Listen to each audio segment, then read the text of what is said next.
मला नशिबाने आधीच खूप फरफटलंय जानकी, त्यात तू प्लीज टोमणे मारू नकोस मला. नाही नाही, टोमणे मारायचा माझा स्वभावच नाहीये. मी तसं कधीच बोलत नाही.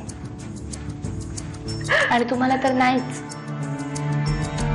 कारण काही झालं तरी शिक्षिका आहात तुम्ही माझ्या. आणि आपल्याकडे गुरुला उलटून बोलण्याची पद्धत अजून नाहीये, मग तो कितीही वाईट वागला तरी. इंदुलकर नमस्कार.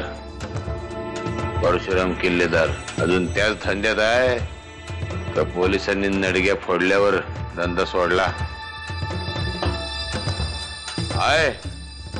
अरे मग भेट लवकर, भेट, वाट बघतो. एक काम आहे. माझं बाळ गेल्यावर माझी सगळी भीतीच मेली. मग मी एकच ठरवलं, त्या परशु साहेबांना मातीत मिळवायचं. अगं हे सगळं नरसिंहरावांना सांगण्यासाठीच मी मुंबईत आले होते. पण मला मुंबईत आल्यावर कळलं की त्यांचा अपघात झालाय. पण तरीही त्यांना हे सगळं सांगण्यासाठी मी त्याच हॉस्पिटलमध्ये आया म्हणून नोकरीला लागले. नरसिंह साहेबांना सगळं काही सांगण्यासाठी, माझ्या मनावरचं ओझं हलकं करण्यासाठी. म्हणजे लक्ष्मी मावशी आणि डॉक्टर म्हणत होते रमावतीची मुलगी त्या तुम्हीच होतात? म्हणजे कोणाला कळू नये म्हणून मी रमावतीची, नागपूरची असं सांगत होते. चल पटकन सांगून टाक. गावातली मास्तरीण हॉस्पिटलमध्ये कामाला कशी लागली आणि तू तिचा पाठलाग का करत होतास? बोल. हा बोल.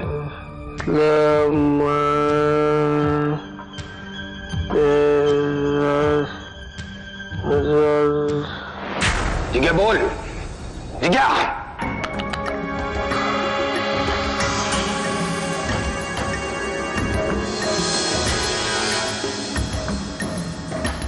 समदाडे, मी त्याला उचलायची सुपारी दिली होती.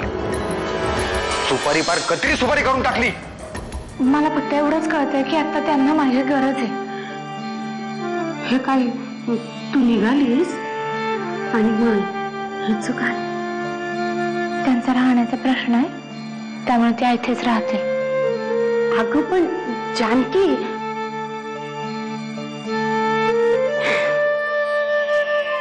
जानकी नाही, नर्मदा. नव्या पुढे जुन्याची काहीच किंमत राहत नाही, बरोबर ना? नाही नर्मदा, तसं अजिबात नाही.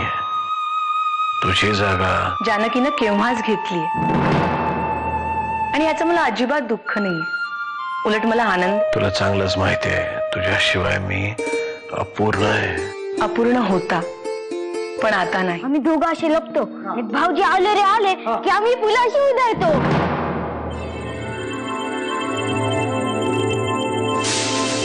इतके दिवस इकडे राहतोयस ना, तरी कसं वागायची याची अक्कल आली नाही वाटतं. काकू अगं एवढं चिडायला काय झालंय? फुलंच टाकलेत ना अंगावर, काही चिखल नाही उधळलाय. खरं तर ही नोकर माणसं ना तुझ्यामुळेच एवढी माजलीये. काकू गण्या माझा भाऊ आहे, त्याच्याबद्दल बोलताना जरा सांभाळून, कारण तो सुद्धा इथे आपल्या बरोबरच राहणार आहे. कुणाला इकडे राहण्याची हौस नाहीये.